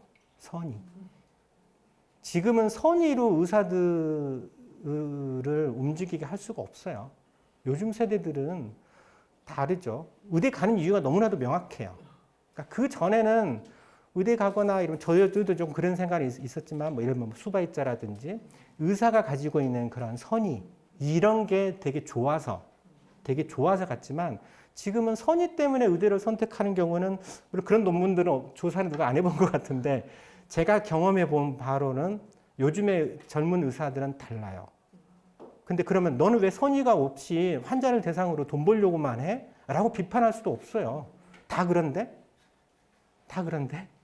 그러면 제도화시켜서 네가 비록 선의가 없더라도 네가 목적으로 하는 수익을 추구하려고 하면 그래 그러면 양질의 서비스를 해야 돼. 환자 중심의 의료 서비스를 제공해 줘야 돼. 그러면 더 늘어날 수 있어. 근데 질이 떨어져 수익이 줄어요. 여전히 과잉 진료를 해 수익이 떨어지는 방식으로 설계를 하면 돼요. 근데 이거를 지금 갑자기 이게 하늘에서 떨어지는 생각이냐 전혀 그렇지 않고요. 미국에서 하고 있습니다. 미국에서 10년 넘게 지금은 실험을 하고 있고요. 이 시스템이 미국 거의 15년 됐나요? 오바마 케어의 핵심 법 내용이 이거예요. 그래서 이 법으로 지불 제도를 바꿔라. 가치 기반 지불제로 바꾸고 그리고 불필요한 진료를 줄이고 환자 중심의 의료 체계를 했을 때 공급자에게 더 많은 보상을 주는 시스템으로 바꿔라라고 하는 게 미국 오바마 케어의 핵심 법안이었고 그걸 기반으로 해서 미국에서 굉장히 많은 실험들을 하고 있습니다. 지금은 영국, 미국 다 이런 시스템이 상당히 안착화돼 가고 있어요. 그러니까 영국에도 전통적인 주치의를 하다 보니까 이건 뭐 환자한테 열심히 불 이유가 없어요. 영국 주치의는 환자 두당 나한테 몇 명 등록했느냐 가지고만 받아요. 등록만 유지만 잘하면 돼. 굳이 퀄리티를 내가 높일 필요가 없어요. 퀄리티는 환자들이 몰라요. 저 의사가 나한테 양질의 진료를 하는지 안 하는지를 환자들이 평가 사실 못해요. 잘 설명해주고 친절하게 해주면 마치 그게 좋은 질인 것처럼 착각이 되죠. 예, 환자 꼬드겨서 수술시키려고 하면 잘 설명해 줍니다. 친절하게. 과잉진료 하려면요. 친절하게 설명해 줘야 돼. 네, 어쨌든 그래서 이걸 바꿔라. 근데 지금 이제 시스템이 굉장히 의료 시스템이 선진화되고 이 전산 시스템이 좋아지면서 이제 그런 거를 이런 서비스 가치를 평가를 할 수 있는 게 되어 있어요. 근데 아직 우리나라 이제 전산이 좀 후져서 안 돼요. 후져서 안 돼. 의료 정보 간에 공유도 안 돼. 공유도 안 되고 그래서 좀 후져요. 그런 평가 툴이 후지는데 미국은 이미 이렇게 다 가고 있어요. 실제로는 가고 있고 그렇게 하고 있다. 영국도 이제 두 당 그전에는 받는 걸로 했다가 지금은 소위 성과 보상, 퀄리티 평가를 해서 진료를 잘했으면 더 소위 인센티브로 확 줘요. 그래서 영국의 의사들은 거의 소득의 반이 등록 기반으로 받고 나머지 반은 질 보상이에요. 퀄리티 보상. 그러니까 굉장히 큰 격차가 나죠. 그러니까 그렇게 하는 거라는 거죠. 그러니까 그러면 이게 과연 가능해? 가능하겠어? 의료 공급자들이 받아들이겠어? 도중에 하나 날아간 건 아니고 맞네요. 근데 이것이야말로 가장 자본주의적인 방식이에요. 그러니까 자본주의가 가지는 경제적인 이익을 추구하는 욕구를 인정해주고 그러려고 하면 환자 중심 진료를 해. 공익적인 진료를 해. 그러니까 네가 공익적인 진료를 해야지 환자를 위한 진료, 환자 건강을 최우선으로 하는 진료를 해야지 수익이 더 늘어나라는 구조. 가장 자본주의적인 방식이기 때문에 물론 이제 이 정책을 의료 공급자들은 의협은 반대합니다. 야, 그 총액계약제네? 총액계약제를 이해를 해요. 전체 캡을 씌우는 거잖아. 야, 정부가 맘만 먹으면 전체 지출을 통제하겠다라는 거잖아. 뭐 일정 활용할 소지가 있습니다. 당연히 부분적으로. 근데 그건 아니고 그거보다는 사실은 의사들의 수익이나 소득은 다른 이제 노동자들의 평균 임금이나 이런 거에 속에서 결정되어지는 게 맞는 거고 그 내에서의 차등은 내가 더 수익을 추구하려고 하면 환자한테 더 잘할 때 더 많은 보상을 해주는 방식으로 가는 것이 맞다라는 거고요. 그게 얼마든지 가능하다. 근데 이게 지금 이 정책이요. 이재명 정부의 대선 공약집에도 들어가 있습니다. 행위별 수가제를 질보상하는 방식으로 전환시키겠다고 했는데 이번에 국정과제에서는 디테일하게 안 나왔더라고요. 아마 시범사업 정도만 하고 말 것 같고 내년에는 주치사업에 시범사업에 이런 방식의 이제 성과보상, 가치보상 기준으로 해서 좀 넣어서 시범사업을 좀 하다가 말 것 같은 아쉬움이 있어서 내년부터는 제대로 안 되면 이제 이재명 정부하고 굉장히 각을 세우는 활동을 할 수밖에 없겠다라는 생각을 개인적으로 하고 있습니다. 마지막으로 이제 공공의료는 필요합니다. 특히 이제 지금 공공병원을 적어도 이거 놔두면 안 돼요. 우리가 이제 중진료권, 대학병원급은 쉽지는 않고 중진료권 전국에 한 70개의 권역으로 나눠서 70개 권역마다 그 중에 한 절반 정도에서는 공공병원이 있어요. 30 몇 개 정도가 있거든요. 근데 이게 너무 작아요. 규모가 뭐 100병상, 200병상 정도밖에 안 되기 때문에 적어도 300~400병상 이상씩으로는 확대를 해서 더 역할을 해줘야 돼요. 그러니까 연구를 해보면 재밌는 연구가 있는데 그게 이제 지금 국회의원이신 김윤 교수가 연구한 건데요. 병상수가 많다고 그 지역에 병상수가 많다고 그 지역 주민의 건강이 높지 않더라. 높은 건 아니더라. 오히려 뭐에 결정되냐면 그 지역에 500병상 이상의 양질의 종합병원이 있느냐 없느냐가 더 중요하더라. 500병상 이상의 양질의 종합병원이 있어야 중증 응급질환에 대해서 치료가 가능하거든요. 아니면 병원은 졸라 많은데 조그마한 병원만 있어. 그냥 뺑뺑이만 돌다가 큰 병원 늦게 가요. 죽어. 근데 바로 큰 병원 가서 하면 다 원스톱으로 해결이 돼주는 거예요.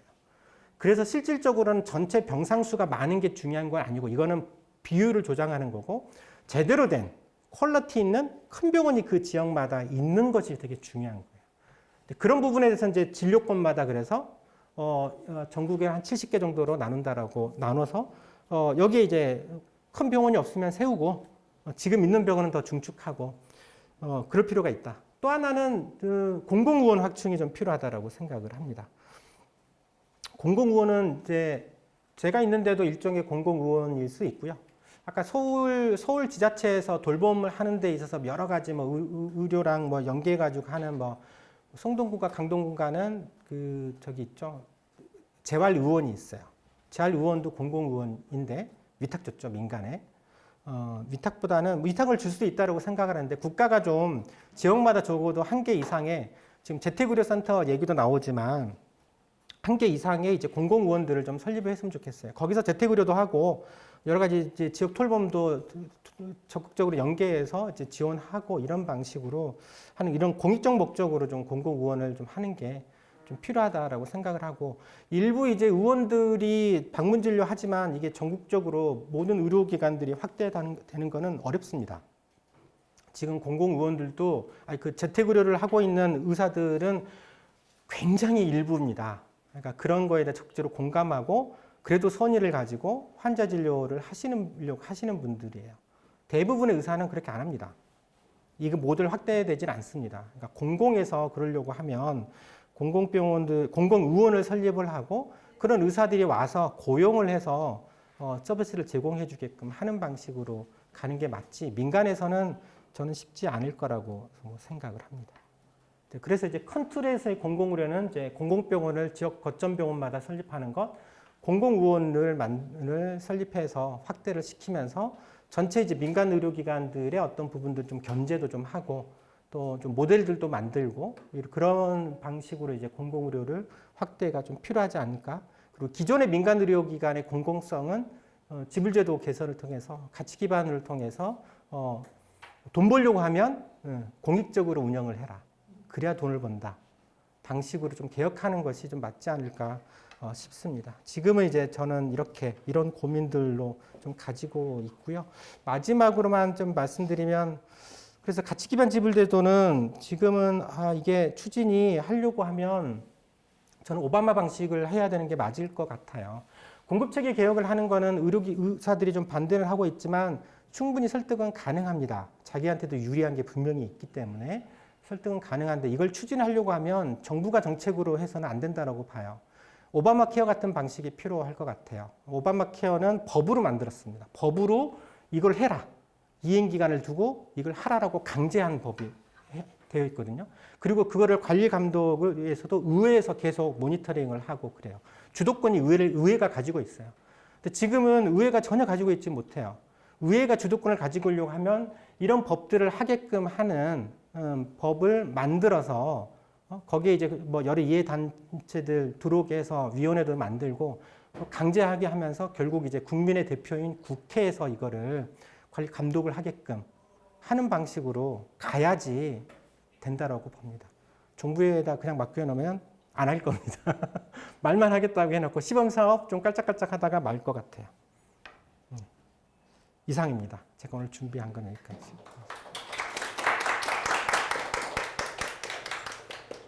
관련해서 혹시 좀 궁금하신 거 있으시면.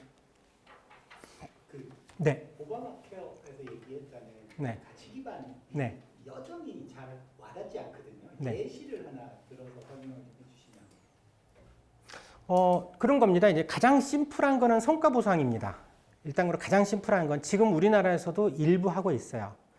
큰 병원에 대해서는 질량상 지원금이라고 그래서 예전에 특진료를 없애고 그거를 이제 질평가를 기반으로 해서 분배를 해줍니다. 근데 그게 대학병원의 입장에서는 전체 수익의 한 2%, 3%밖에 안 돼서 적습니다. 그래서 이제 흉내 정도만 돼요. 그리고 어차피 큰 병원에서 다 가져가게 돼 있어요. 다른 데서 다 똑같은 구조기 때문에. 근데 그거를 질평가 지원금을 예를 들어 전체 수익의 50%를 질평가를 통해서 해준다라고 하면 이제 병원들이 굉장히 달라질 거라고 보여져요. 미국도 이제 그런 방식으로 했고요. 그리고 동네 의원 같은 경우에는 예를 들어서 당뇨병 환자를 본다라고 하면 당뇨병 환자에 대해서 얼마나 잘 조절을 하고 있느냐. 그건 지표로 알 수 있습니다. 당화색소나 이런 지표로도 할 수 있고 장기 추적하면 사망률, 다른 그리고 당뇨 합병증으로 입원율 이게 다 평가가 가능을 하죠. 또 하나는 환자를 직접 평가를 합니다. 환자 경험 평가라고 그래서 여기 만족도 이런 평가가 아니라 의사가 예를 들어 구체적으로 이런 서비스를 너무 받았느냐, 의사가 당뇨병에 대해서 생활습관 관련해서 교육을 해주더냐 이런 식의 구체적인 평가를 집어넣습니다. 그래서 이제 의료진들의 공급자의 질평가를 통해서 가감을 하는 거죠. 그리고 이제 평균 기존의 의료비에 비해서 의료비를 절감하면 절감된 거의 일부를 인센티브로 줍니다. 그런 방식으로 이제 병원급에서도 하고 의원급에서도 하고 있습니다. 아주 심플한 형태가 그냥 성과 보상 이 정도라고 보시면 되고 우리나라도 근데 시스템에 영향을 못 주죠. 너무 비중이 작으니까. 이거를 한 절반 정도까지 늘린다라고 하면 행위에서 보상되는 것보다 못지않게 절반 정도를 질을 통해서 평가를 해서 보상해 준다라고 하면 의료기관들이 되게 달라지게 되겠죠. 잘 모르는데요. 저는 교육 쪽에서 주로 하니까 사교육에서 이미 선점한 어떤 지위를 공교육이 인정해주고 있는 그러면서 이걸 어떻게 바꿀 수 있나 그런 고민을 하는데 좀 말씀 듣고 보니까 여기서도 사보험이 오히려 의료계를 다 흔들고 있는 그런 게 보여서 참 생각을 많이 하게 되는데요. 그 초고령 사회에서 요새 영국에선가 소셜 디스크립션 얘기를 제가 읽었거든요. 노인들이 그게 우리나라에서 얼마나 되고 있고 가능한지 한다면 누가 어떻게 의사들이 안 할 것 같은데 그 디스크립션을 누가 써줄 수 있는지 혹시 사회복지사들이나 마을 공동체 통합 돌봄 시스템에서 그런 소셜 디스크립션을 의사하고 협업할 수 있는 가능성이 있는지 그런 게 좀 궁금해요. 지금 현재는 분절화되어 있는 상태인 거죠. 그래서 통합돌봄 논의에서도 이런 분절의 문제가 되게 큰 걸로 좀 알고 있어요. 그래서 지역에서 그 이제 통합돌봄 속에서 이루어질 수밖에 없을 것 같은데요. 근데 이제 제가 지금 하고 있는 것 중에 대표적으로 하고 있는 게 이제 다학제 진료를 해요. 그러니까 만성질환에 대해서 당뇨 환자 교육을 하면 의료적인 것도 교육하고 당뇨가 뭔지도 교육하지만 이렇게 한 사람 두고 이렇게 너댓 명이서 진료를 하거든요. 의사, 간호사, 운동처방사, 그 다음에 영양사 선생님이 이제 영양교육을 하고 운동처방사 선생님이 실제로 운동을 이렇게 하라고 하는 것까지 협업하는 모델입니다. 그러니까 사실 생각해보니까 그동안은 협업을 해본 적이 없어요. 기껏해야 간호사하고만 협업을 해왔지 다른 직종의 분들하고 협업을 해본 적이 별로 없는 거죠. 그런 경험들을 많이 좀 가져가고 하는 것 되게 중요하다라고 생각을 해요. 그래서 좀 앞으로 제가 경험으로 앞에 강의들하고 연결을 하면 거기에 마을 통합돌봄에 들어가 있는 사회복지사나 사회복지 활동가가 앉아서 개인이 그런 병원에 가서 그런 걸 해결하는 게 아니라 지역사회의 어떤 나눔의 네트워크 속에서 운동이나 영양이 가능하게 할 수 있지 않을까 그런 저는 꿈을 꾸거든요. 네네. 그러니까 그게 결국 근데 이제 어찌됐든 그 인프라 문제가 필요한데 저도 좀 사실 좀 그게 좀 궁금한데 저도 결국 지역 마을 공동체 같은 방식의 비영리 이런 게 좀 필요하다라고 생각하거든요. 이제 그래서 이제 공동체를 복원하는 방식들이 좀 필요한 건데 사실 그러려고 해도 인프라가 필요하거든요. 그래서 저는 그런 이제 공공이 그런 이제 인프라를 지원해 주는 것들을 많이 좀 해야 될 것 같고 그런 부분에 대해서는 좀 적지 않은 비용이 좀 필요할 거라고는 생각을 해요. 근데 지금 정부는 전혀 그런 계획이 인프라에 투자할 계획은 전혀 없고 그냥 시스템만 만들어서 민간에서 각자 알아서 하게 하는 시스템으로 좀 가고 있는 거라서 좀 문제인 것 같아요. 예. 슬라이드 2개 넘기면 맨 마지막 장 보여주진 않으셨는데 그게 총 정리인데. 그렇군요. 이게 정리군요. 이 점사에서 여러 가지 제안하셨잖아요. 그래서 보장성 강화를 위해서 완전한 100만 원 상한제, 실손 의료보험 개혁, 그다음에 간병 국가 책임제, 그다음에 행위별 수가제, 공공유수 말씀하셨어요. 이제 과제는 이제 공부를 잘했으면 항의 되는데 이재명 정부에서 지금 김정은 선생님이 제시한 그 미션 과제가 어느 정도 개혁하는 걸로 지금 잡혀 있는지 또 기대하시 내년에 각을 세우시겠다 그러는데 지금 이재명 정부에서 지금 제시하신 과제에 대한 플랜이 어떻게 되나요? 좀 간단히. 본인부담 상한제에 대한 얘기는 하나도 없고요. 간호간병 제도는 그냥 그 요양병원 계속 시범 사업해서 아마 몇 년 후에는 이제 사업 규모가 좀 발표는 좀 될 것 같아요. 지금도 일부 요양병원에서 지금 목표는 지금 전체 요양병원의 절반은 좀 안 되는 수준에서 좀 하겠다라는 계획이 좀 있는 것 같아요. 그래서 시범 사업을 지금 좀 하고 있고요. 윤석열 정부 때부터 하고는 있었고 그거에 따라서 결과가 될 건데 아직 당장은 아니고 몇 년 후일 것 같습니다. 아마 후반기, 임기 후반기 때나 되지 않을까 싶고요. 실손 얘기에 대해서는 지금 별로 얘기가 없어요. 그러니까 윤석열 정부 때 논의했던 게 뭐 윤석열의 입김이 아니고 어쨌든 그때 이제 현실적으로 이런 정책들을 논의해서 내온 건데 아직 지금 이재명 정부에서 이걸 받을지는 모르겠습니다. 저는 그 실손보험 개혁의 핵심 아까 말씀드렸던 것처럼 도수치료나 이런 거나 실손보험 보장에서 제외시키는 것 이게 1차적으로 핵심이고 그다음에 가입자 전환을 1, 2세대를 전환시키는 것 손해율을 적정화시키는 것이라고. 그리고 수가제에 대해서는 이거 역시도 시범사업 정도로 그칠 가능성이 큽니다. 내년부터 될지 내년 말 정도부터 될지 아마 주치제 정도부터 해서 시범사업 좀 제한적으로 좀 해볼 것 같은데 사실 큰 병원을 끼고 해야 되는데 모르겠습니다. 좀 더 지켜봐야지 좀 될 것 같고 어쨌든 요거는 그래서 이거를 강제하려고 하면 정부에만 맡겨놓으면 저는 안 된다고 기본적으로 생각을 하고 의회가 좀 주도할 필요가 있겠다. 근데 이제 저도 이제 제가 이 법안을 만들 능력은 안 됩니다. 안 되다 보니 문제의식만 가지고 있죠. 의회에서 법률로 추진해야 된다. 이거는 이행을 그리고 이제 이게 의회에서 감시하고 평가를 하고 해야 된다. 미국 같은 방식으로 해야 된다라고만 지금은 생각 정도 가지고 있습니다. 저런 제시했던 과제들이 이재명 정부의 보건의료 쪽 국정 개혁 과제로 본격적으로 설정되어 있지는 아직 않다. 시범적으로 이 정도로 이해할 수 있겠네요. 저기 아까 그 공무원 얘기하고 지역 의사제 얘기했잖아요. 그 얘기를 하면은 지역에 내려가는 의사도 없다 뭐 이런 얘기하고 자꾸 뭐 공공의료에 대한 부정적인 이런 여론들 그리고 국민들한테도 그게 일정히 먹히는 좀 이런 게 있는데 그거를 농협하고 지역 소멸 그래서 지방 소멸 문제가 지자체마다 되게 심한데 그래서 그 지자체 그러니까 지방의 어떤 뭐 그 군이나 이런 데들하고 전 농협하고 이런 데서 아이디어인데요. 농협대학교에다가 의대를 둬라.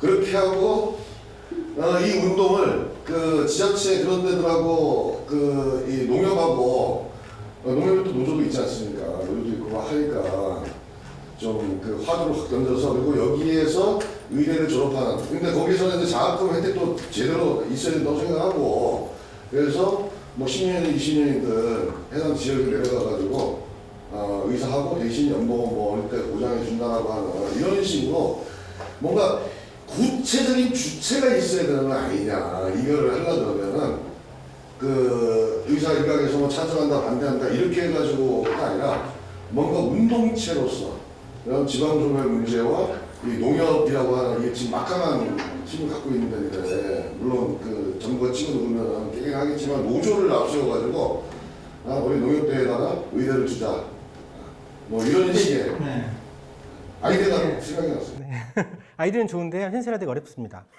왜냐하면 의대 대학만 있어서 안 되고요. 병원이 있어야 됩니다. 그러니까 좋은 병원을 갖춰야지 훌륭하게 의사들의 인력을 양성할 수가 있거든요. 그러니까 다 서울로 올라오는 것도 서울에 큰 병원이 몰려 있고 큰 병원에서 많은 경험을 할 수 있어서 올라오는 거고 지금 이제 신설의대 그동안 문재인 정부에서도 논의가 됐었지만 거의 진행되지 않고 있는 게 병원 인프라가 워낙 약하기 때문에 병원조차도 없는 데에서는 쉽지는 않고요. 지금 그다음에 이제 공공의대로 이제 국립중앙의료원이란 병원이 그래도 있으니까 그걸 기반으로 해서 공공의대를 만드는 것. 또 하나는 지역의사대는 기존의 일반 의대에 그런 티어를 지역의사제 티어를 두는 겁니다. 그러니까 이거는 의료계는만 반대하지 다 동의를 해요. 그러니까 지역의 의사들의 그러니까 미국에서 되게 유명한 논문들도 있는데 미국에서 지역에서 소위 시골에서 근무하는 의사들이 왜 시골에 근무하냐라는 걸 따져봤더니 가장 결정적인 큰 이유는 지역 출신이어서 그래요. 시골 출신 의사들이 시골에서 근무한다는 거예요. 평생 강남에서 아파트에서 살았던 의사 돼서 저기 조선대, 부산대 내려가가지고 의대 돼가지고 다 올라오잖아요. 시골로 안 내려가요. 서울에서만 살았기 때문에. 저도 시골 출신이니까 시골에 그냥 가는 겁니다. 네, 그래서 지역 의사제가 필요하다라는 거죠. 질문. 네. 그럼 지금 대표님께서 주장하시는 그 내용에 대해서 그러면 얼마나 지지를 받고 있는지. 지불제도 가치 기반은 이미 국내에서 한 7, 8년 전에 소개가 돼서 학계에서는 굉장히 많이 관심을 좀 가지고 있습니다. 그러니까 예방의학이나 의료관리학 쪽에서는 거의 가화된다라고 교수들은 동의를 하고 있고요. 일부 복지부 관료 중에서도 좀 공부하신 관료들은 동의를 합니다. 근데 의협이 반대한데 이거 또 괜히 잘못했다가 또 잘못 때문에 이제 또 정책 좀 문제 생기면 자기 또 이렇게 승진이나 이런 문제 되기 때문에 되게 조심스러워 하는 것 같은데요. 가야 될 방향으로는 어느 정도 동의는 좀 하고 있는데, 그래서 이제 이걸 추동을 누군가가 어디선가 해야 된다라는 거죠. 뭐 심사에서 뭐 여러 가지 뭐 구호 외쳐봐야 되지는 않고 계속 해야 되긴 하겠지만 요구도 하고 여론 조작도 해야 되겠지만 그래서 저는 의외라고 생각해요. 지금 정도 제일 좋은 기회인 것 같아요. 그러니까 이건 민주당 주도로 하는 수밖에 없죠. 현실적으로는 저는 그렇게 생각합니다. 의회에서 법안만 좀 어떻게 만들었으면 좋겠어요. 한번 연구 좀 해봐야 되겠어요.